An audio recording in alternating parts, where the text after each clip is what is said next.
Sir, you actually have to go much deeper than that. ये तो एक social media पे एक तासुर किसी ने अगर दे दिया तो दे दिया. पता है आपके साथ क्या हो रहा है? वो कहते हैं कि इधर बरके तपा रखती, उधर तैगे आयां रखती, मोहब्बत ने मेरी हस्ती गज़ब के दरमियां रखती. ये पूरा सिस्टम जो मॉडल बना है ये बेसिकली फ्री मार्केट पे बनाया गया है.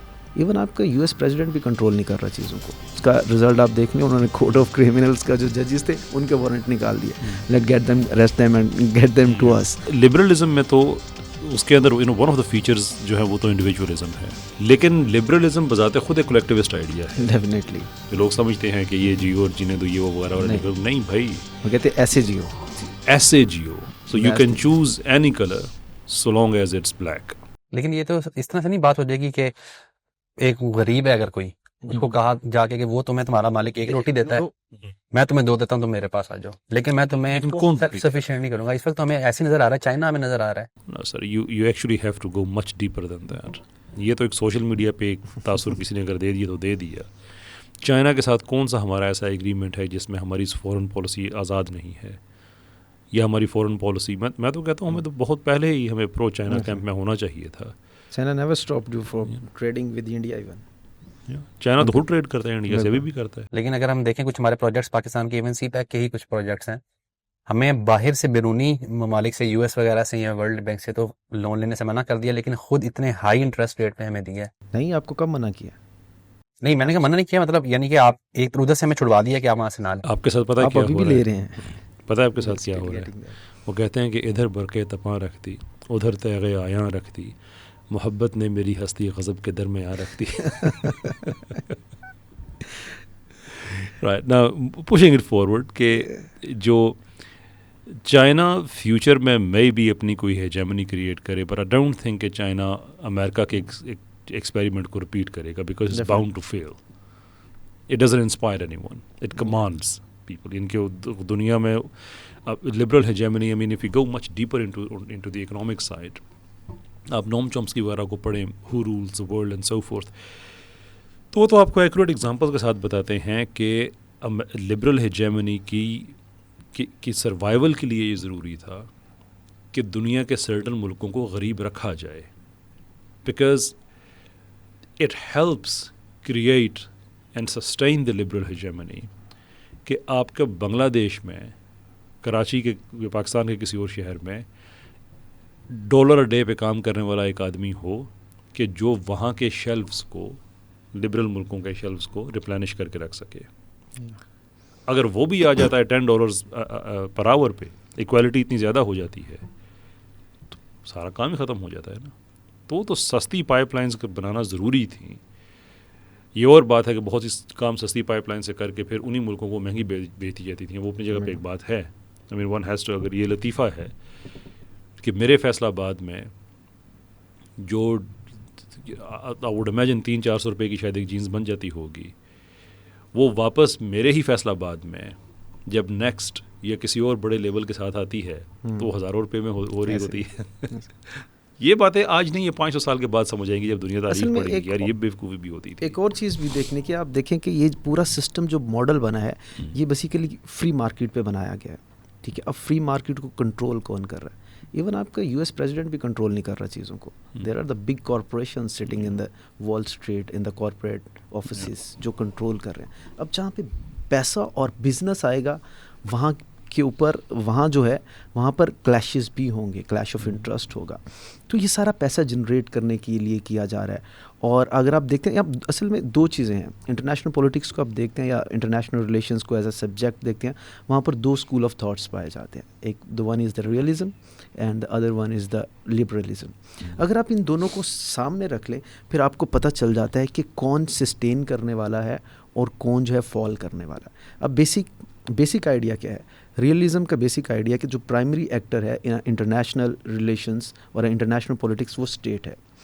और स्टेट कैसे परसू करती है? स्टेट नेशनल इंटरेस्ट को परसू करती है और सेल्फ सिक्योरिटी को, सर्वाइवल को. और इसकी वो बेस लेते हैं ह्यूमन नेचर से. Human nature self centred, self interested है. ठीक है, और इसी को बेस बनाकर जो रियलिस्ट हैं वो ये कहते हैं कि जो इंटरनेशनल सिस्टम है वो अनार्किक है और every state will go for their own interest even on the expense of other. अब लिबरलिज्म या लिबरलिस्ट जो स्कॉलर्स हैं वो कहते हैं कि नहीं, कॉपरेशन हो सकता है, जो ह्यूमन नेचर है, they can be collective progress, ठीक है, स्टेट को एक्सेप्ट करते हैं एज अ एक्टर, बट लेकिन वो कहते हैं रोल जो है वो इंक्रीज़ होना चाहिए जो नॉन स्टेट एक्टर्स हैं उनका, जैसे international institutions like the IMF, world bank and the United Nations और द कोर्ट ऑफ क्रिमिनल। उसका रिजल्ट आप देख लें, उन्होंने कोर्ट ऑफ क्रिमिनल्स का जो जजेस थे उनके वारंट निकाल दिए, let get them, arrest them and get them to अस।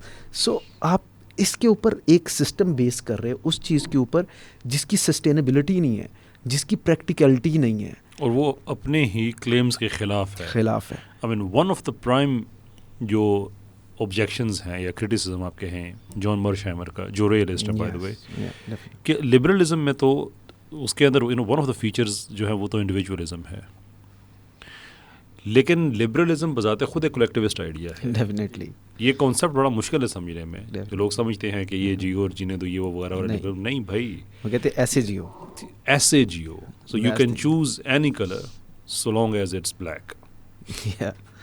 काला होना चाहिए, बाकी मर्जी आपकी अपनी है। अब कंज्यूमरिज्म किस आइडियोलॉजी का, किस पॉलिटिकल फिलॉसफी का हिस्सा है? लिबरलिज्म का ना, फ्री मार्केट का है। लेकिन कंज्यूमरिज्म है क्या? जोन्स इफेक्ट क्या है कि यू हैव टू बाय जो आपके पड़ोसी ने खरीदा हुआ है।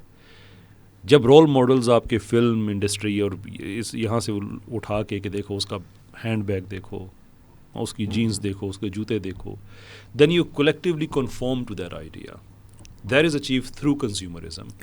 और ये तो एक हम इकोनॉमी की और सोसाइटी की बात कर रहे हैं, इंटरनेशनल लेवल पे यही कलेक्टिविज्म अचीव किया जाता है through United Nations. State sovereignty अगर है तो यूनाइटेड नेशंस क्यों फिर? यूरोपियन यूनियन क्यों? और यूरोपियन यूनियन ये सारा ये लिबरल हेजेमनी के प्रोडक्ट्स है ना। डेफिनेटली तो ब्रेटन वुड्स सिस्टम में तो यही तय किया गया था कि यूरोप वाले मिलकर अमेरिका को सपोर्ट करेंगे basically to implement that hegemony. अब मैं आपको मज़े की बात बताऊं कि ये यूरोपियन पार्लियामेंट है, माइंड यू हम बात कर रहे हैं कि इनके जो प्रोडक्ट्स हैं like democracy, freedom and everything else, लेकिन कलेक्टिविस्ट आइडिया ये इतना ज़्यादा है और ये अपने नज़रियात के इतने ज़्यादा ख़िलाफ़ है कि जो यूरोपियन पार्लियामेंट है वो लेजिस्लेटिव बॉडी नहीं है। It's a parliament, it can't make laws, it can not. कानून बनाते हैं कमीशन और काउंसिल वाले, वो हर मुल्क ने अपने अपने भेजे हुए होते हैं, वो उनके प्योर सिविल सर्वेंट्स होते हैं। ये सिविल सर्वेंट्स बैठ के कानून बनाते हैं, फिर पार्लियामेंट जाके उस पर एट बेस्ट अपनी राय दे देती है, या फलां चीज़ अगर इसमें चेंज करते हैं एट बेस्ट, वो भी जब वो उनको हो कि यार हम भी मैटर करते हैं। अपार्ट फ्रॉम दैट वो एक रबर स्टैम्प है, हाँ ठीक है ये कानून बन गया। अनइलेक्टेड लोग हैं जो पूरे यूरोप के लिए कानून बना रहे हैं। तो ये सारी जो था ना कि इसने क्यों फेल होना था, और ये इसमें जो इनकन्सिस्टेंसी है जो मर्शहैमर का मैंने बताया कि ये आज़ादियों के साथ कलेक्टिविस्ट आइडिया है, so that's why it is bound to fail. ये एंटी डेमोक्रेटिक है डिस्पाइट द फैक्ट कि डेमोक्रेसीज़ को ज़्यादा ये प्रमोट करता है। और टू क्वोट पैट्रिक डनीन के लिबरल्स का सबसे बड़ा मसला ये है कि उनको डेमोक्रेसी उस वक्त तक अच्छी लगती है जब तक उसे लिबरलिज्म प्रमोट हो।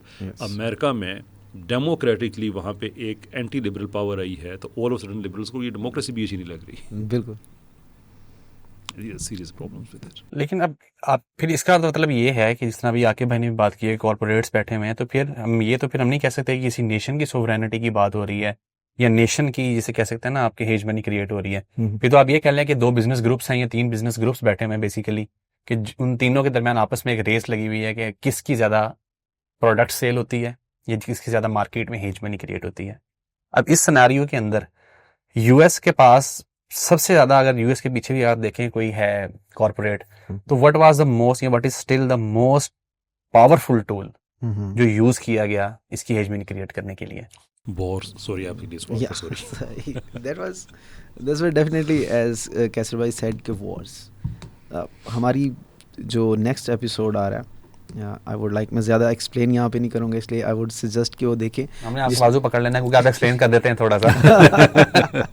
So, अगर आप वो एपिसोड देखेंगे, नेक्स्ट 7 एपिसोड है, it's totally on that how the US military industrial complex have created a other economic model, a total complete economic model. किस तरीके से जंगें की जाती हैं, उन जंगों से पैसा जनरेट होता है, उस पैसे को कैसे कॉर्पोरेट में तकसीम किया जाता है, और फिर उस जंग के बाद बाकी कॉरपोरेट, एक तो मिलिट्री इंडस्ट्रियल कॉम्प्लेक्स हो गया, डेफिनेटली जंग शुरू होगी वो थ्राइव करेगा, ठीक है। अब जंग चल रही है, जंग ऑलमोस्ट डीप हो गई है, उसके बाद बाकी कॉरपोरेशंस, जब अब जैसे लेट्स से इराक आपने डिस्ट्रॉय कर दिया, हाउ कम्स कि उसके बाद कौन सी कंपनीज आई जिन्होंने ऑयल के ऊपर बैठ के, you will come to know each and every name of the companies who get the benefit in the Iraq और even the Libya.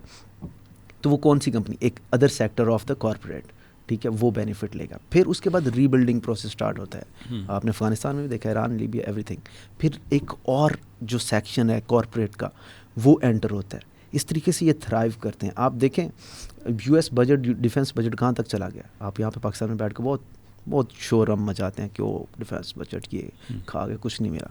$858 billion for the US budget. और मज़े की बात है, आपका जो पाकिस्तान का डिफेंस बजट है आपकी आर्मी कंट्रोल करती है, उनके पास जाता है, और यूएस बजट उनकी आर्मी के पास नहीं जाता, वो जाता है डिफेंस कॉन्ट्रैक्टर्स के पास। लॉकहीड मार्टिन के पास जाएगा, रिथियन के पास जाएगा, वो जाएगा बोइंग के पास। पैसा अवाम की जेब से निकला और वो पैसा निकल के कॉर्पोरेट की जेब में चला गया। जैसे आपने कहा नेशन की नहीं सर, इस पे आगे बढ़ने से पहले मेरा एक सवाल ले लीजिएगा जी, कि अमेरिका में जब सदारती इलेक्शन होते हैं तो कौन सी कॉर्पोरेट्स उनको सपोर्ट करती हैं? सेम कॉर्पोरेट 130 मिलियन दे इतना बड़ा फ्रॉड है ये दुनिया में। और ये पब्लिक हो रहा है। सबसे मजे की बात है ये पब्लिक हो रहा है। और ना पब्लिक, आपको डॉक्यूमेंट्स मिलेंगे आपको। 130 मिलियन की उन्होंने ये फंडिंग किया, किसकी? आपकी पॉलिटिकल कैंपेन की। लॉबिस्ट की अलग है, जो लॉबिस्ट फंडिंग है वो इससे अलग है। It collectively over the 200 million US dollar. तो इसको और अगर हम आसान करते हैं कि लॉकहीड मार्टिन क्यों सपोर्ट करेगा फॉर एग्जांपल ट्रंप की और XYZ किसी भी सदर की उसकी कैंपेन की, वो क्यों पैसा लगा रहा है? इट्स अ बिजनेस ट्रांजैक्शन कि तुम दुनिया में ज़्यादा जंगें कराओगे तो हमारे जंगी जहाज़ ज़्यादा बिकेंगे। So we are supporting, we are placing our bet on you. जो दूसरा है वो शायद इतना डायरेक्ट ना हो, लेकिन जंगें तो सारे जो सदूर हैं उन्होंने की है ना।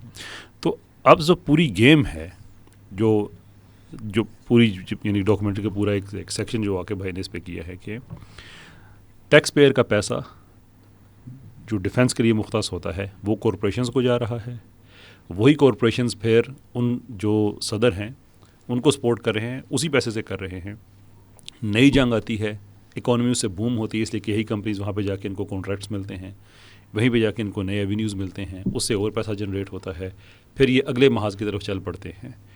किसी भी जगह पता चलता है कि कोई नई चीज़ दरियाफ्त हुई है, lithium for example, I don't know copper की कितनी अहमियत है दुनिया में, but something which is seen as valuable, तो अचानक उनको होता है कि दे नीड डेमोक्रेसी, चलो वहाँ पे चलते हैं। अंसवार के लिए एक पैटर्न है। आप देखिए 2021 में अफगान वार ख़त्म होती है, ठीक है। अब आप उनके रिमार्क्स चेक करें, उनकी परेशानी चेक करें, जो कॉर्पोरेट है इनका मिलिट्री इंडस्ट्रियल का, ठीक है, उनका रेवेन्यू कम हो रहा है। अब देखें, लेकिन आफ्टर 2022 में यूक्रेन वॉर शुरू हो जाती है, they just start against military. और जैसे कैसे साहब ने पॉइंट आउट किया कि इनकी जो पॉलिटिकल डोनेशंस हैं, this is just a one tool, this is just a one product और अ फैक्टर। इसके अलावा दूसरी चीज़ क्या, आप देखिए from the 2009 to the 2021 more than 500 military officials and the Pentagon officials and the military officials at the level of the general, यानी कि generals और Pentagon के military officials इन्हीं companies में like the Boeing और the Martin और all the defense companies जो हैं, इनमें वो as a executives गए हैं, as a lobbyist गए हैं, as a consultant गए हैं। आप पहले कांग्रेस में सर्व करते हो, आप पहले आर्मी में सर्व करते हो, वहाँ पे बैठ के आप एक सर्टन पॉलिसी को पुश करते हो, फिर आप रिटायरमेंट पे जाते हो, रिटायर होने के बाद आप उन्हीं कंपनीज में वापस चले जाते हो जिनके लिए आपने वो पॉलिसीज़ बनाई थी। फिर आप वहाँ पर बैठ के जो आपके कोलीग्स पीछे छोड़ कर आए हैं उनके इन्फ्लुएंस को यूज़ करके उसी सर्कल को आगे बढ़ाते रहते हो। More than 500 from 2009 to 2021।